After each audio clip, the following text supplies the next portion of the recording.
देखिए, ऐसा हो रहा है सदन में,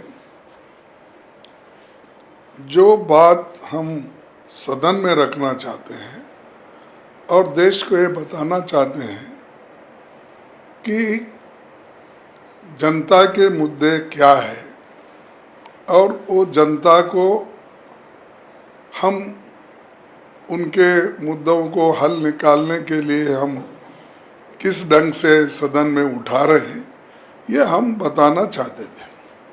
लेकिन हमको वक्त ही नहीं दे रहे, कोई चांस नहीं मिल रहा है बात करने के लिए। और रूलिंग पार्टी के लोग अगर कानून के विरुद्ध भी बात करते हैं या खिलाफ बात करते हैं तो उनको वो मौका मिल जाता है।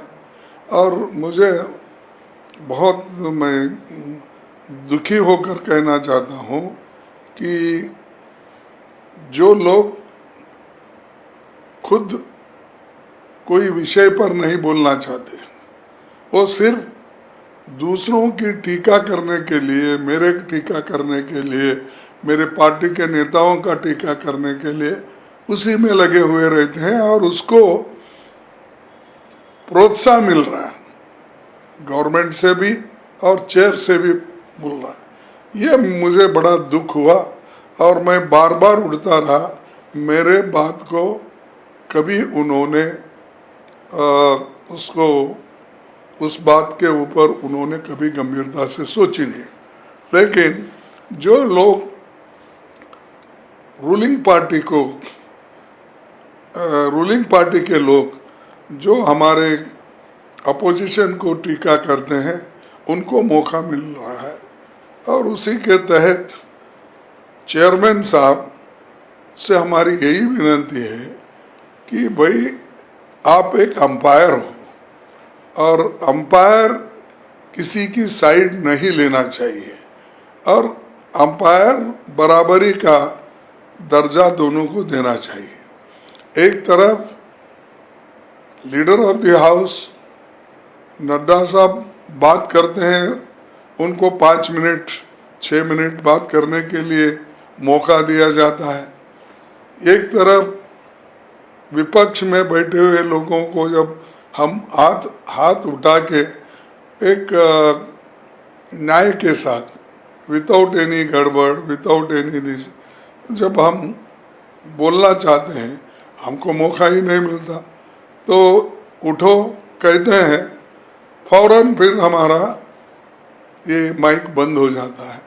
तो ऐसा इम्पार्शियलिटी नहीं होना चाहिए। इसके लिए हमने बार बार इनको, चेयरमैन साहब को अपील की, लेकिन उन्होंने सुनने के लिए तैयार नहीं। तो इसीलिए हमको बोलना पड़ा कि आप हमारी बात क्यों नहीं सुन रहे। और मैं अकेला तो साइन करके नहीं भेजा, ये तो हमारे सभी अपोजिशन पार्टी के फ्लोर लीडर्स और मेंबर्स मिलके दिए हैं। तो सबका गुस्सा अगर मेरे ऊपर निकाले तो ये बहुत बड़ा अन्याय मेरे ऊपर है। और मैं समझता हूँ कि रूलिंग पार्टी और चेयरमैन साहब मेरे खिलाफ ऐसा क्यों आवाज़ उठा रहे हैं, मुझे समझ में नहीं आता। एक और दूसरी चीज, जब मैं उठ के बोलता हूं, उसको 2 मिनट भी वो लोग मुझे अवकाश नहीं देते। जब हमको समय ही नहीं मिलता तो अपनी बात हम कहाँ रखें, कैसा रखें, ये तो उनको बताना चाहिए। और वो इधर जब हंगामा करते हैं रूलिंग पार्टी के, ये अपना अपोजिशन पार्टी के ऊपर, तो उधर के सारे लोग उठ के आते हैं। आज तक ऐसा नहीं हुआ, रूलिंग पार्टी ही हाउस बंद करने के लिए तैयार होके आती है। हम लोग तो चुप बैठे हुए रहते हैं, शांति से सुनना चाहते हैं, शांति से डिबेट करना चाहते हैं। लेकिन रूलिंग पार्टी के लोग एकदम वेल के नज़दीक आते हैं, चिल्लाते हैं, अंड का संड बोल देते हैं। ये अच्छा नहीं। और चेयरमैन साहब को भी इधर ध्यान देना चाहिए कि हमेशा मैं किसान का बेटा हूँ। दूसरे कौन है? हम भी किसान के बेटे भी हैं, मजदूर के बेटे भी हैं। कि किसान मजदूर से हम यहाँ तक आए, किसान भी बने और वर्कर भी बने, फिर हर चीज़ का वकालत करने का भी काम हमने शुरू किया था। तो हम सभी हमारे पैर पे ही चुन आए, हम किसी के वजह से नहीं आए। तो ये तो हमारी जो पॉलिटिकल करियर शुरू हो गई 69 से शुरू हो गई। तो ऐसा हमारे को एक टोक कर बात करना, इंसल्ट करना, ये मैं कभी नहीं चाहता और मैं कभी डरने वाला नहीं हूँ। मैं अपने स्वाभिमान के लिए लड़ते रहूँगा। सालों से हम लड़ते आए हैं, अभी भी हमारे लड़ाई जारी रहेगी जब तक हमको समान अधिकार नहीं मिलेंगे। और संविधान के तहत हमको जो मिलना चाहिए वो अगर नहीं मिला तो हम लड़ते ही रहेंगे।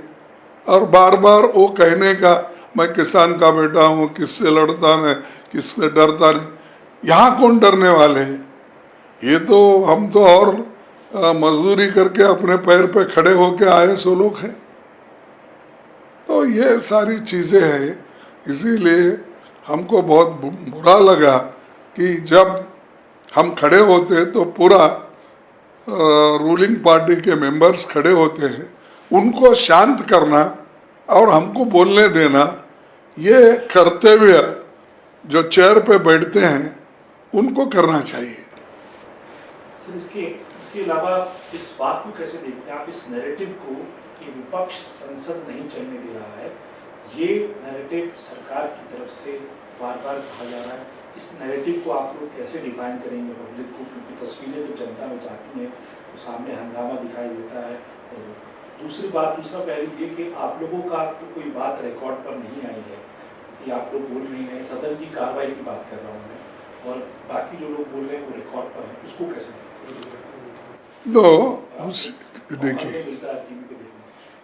देखिए, टीवी भी उनकी, दिखाने वाले उनके एंकर्स, और सब कुछ उनके कंट्रोल में है। तो नेचुरली हमारा रिकॉर्डिंग भी नहीं होता, और यहाँ तक कि हमारी टीवी में चेहरा भी नहीं दिखता। पहले ऐसा नहीं था। पहले ऐसा था कि जो बोलते हैं उनको दिखाते थे, जो दूसरे से लोग हंगामे में करें वो भी दिखाते थे, और जो चेयरमैन बोलते हैं वो भी दिखाते। इसका मतलब ही क्या है कि for and against, pro ruling party और विपक्ष दोनों को दिखाते थे। अब तो एक अजब सा माहौल हो गया, यहाँ बात भी नहीं कर रहे, रिकॉर्ड भी नहीं जाता, और लोगों को, हमको कभी कभी ऐसा महसूस होता है कि हमारे ही लोग बाहर पूछते हैं, क्या सब आप सदन में नहीं थे क्या बोल के? नहीं भाई, मैं तो बात किया, मैं वहीं था। नहीं मानते, वो बोलते नहीं दिखे साहब आप। तो ये जो है, ये परसेप्शन वो बनाना चाहते हैं कि अपोजिशन पार्टी हंगामा कर रहे। और आप देखना चाहिए वहाँ, अगर कोई आप वहाँ पर एक ऑब्जर्वर बन के गैलरी में बैठेंगे तो आपको मालूम होगा कौन ये ऑब्स्ट्रक्ट कर रहे। और हमारे पास हार्डली सब मिलके 60-70 मेंबर्स हैं, वहाँ पर उनके पास तो 100 एंड ऑड है, 118-20 तक है, और दूसरे मेंबर भी हैं। तो वो लोग जब हंगामा करने के लिए उतरते हैं तो उसको हम क्या कहेंगे। तो इसीलिए हमको भी जोर से बोलना पड़ता, जोर से चिल्लाना पड़ता। वो हमको पसंद नहीं है, फिर भी मजबूरी में करना पड़ता है। तो ये जो है, जब तक रूलिंग पार्टी अपनी गलतियां सुधार नहीं लेती और दूसरों को बात करने के लिए जब तक वो अपॉर्चुनिटी नहीं देंगे, तब तक ये रियल डेमोक्रेटिक वेस तरीके से ये सदन नहीं चलती।